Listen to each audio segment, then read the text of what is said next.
అక్కడికి వెళ్ళి మనం మధువనంలో బట్టీలో ఎలాంటి స్మృతిలో అక్కడ మనం ప్రతిరోజు మనం గడుపుతాము. ఎంత ఉల్లాసంగా, ఉత్సాహంగా, శాంతిగా, ధైర్యంగా అనిపిస్తుందో ఇంటికి వెళ్ళాక కూడా అదే స్థితిని మనం మెయింటైన్ చేయాలి. అక్కడ కూడా ఇలాగ యోగము క్లాసులు, బాబా భోగు, అలా జ్ఞాన మననం, మనస సేవ, సోమానాల అభ్యాసం, స్థితులకు అభ్యాసం, 5 స్వరూపాల అభ్యాసం, ఇవన్నీ ఏం చేయాలి? ఇంట్లో కూడా ప్రాక్టీస్ చేస్తూ ఉండాలి అని బాబా అంటారు.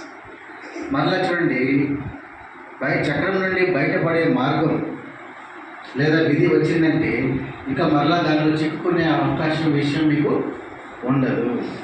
మార్గం దొరికింది కదా, విధి విధానం తెలిసింది కదా. ఏంటి విధి విధానం అనేది బాబా మనం క్లియర్గా చెప్పేశారు. ఏంటి విధి విధానం అంటే జ్ఞానయోగాలే.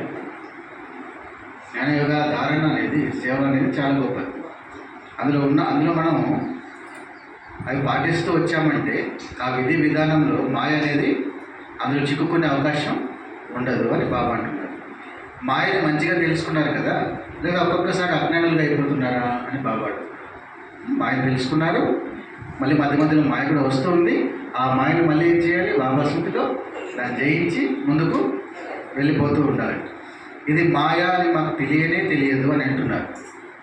ఎందుకంటే ఈ రోజుల్లో ఒక ఫ్యాషన్ ఉంది, రకరకాల ముఖాలు పెట్టుకుంటున్నారు, ఇప్పుడిప్పుడే మారిపోతూ ఉంటారు.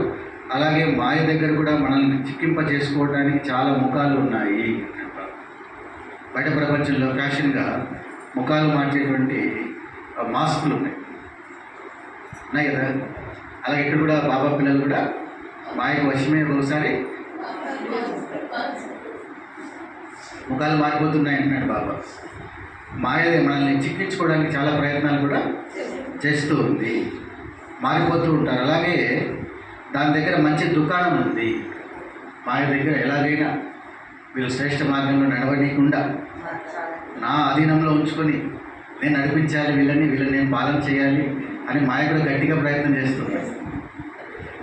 చాలా ప్రయత్నం. ఎందుకంటే మాయ రాజ్యం పెద్దది కదా ప్రపంచంలో, మన రాజ్యం అయితే చిన్నది, బాబా పిల్లలు తక్కువ ఉన్నారు.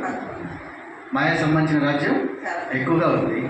దానికి మీరు లోపలికండి, తెలుసుకోండి, మాయ అంటే ఏంటో తెలుసుకొని దానిపైన విజయం పొంది మనం తండ్రిని అనుసరించండి, బ్రహ్మబాబాని అనుసరించండి అని చెప్పారు.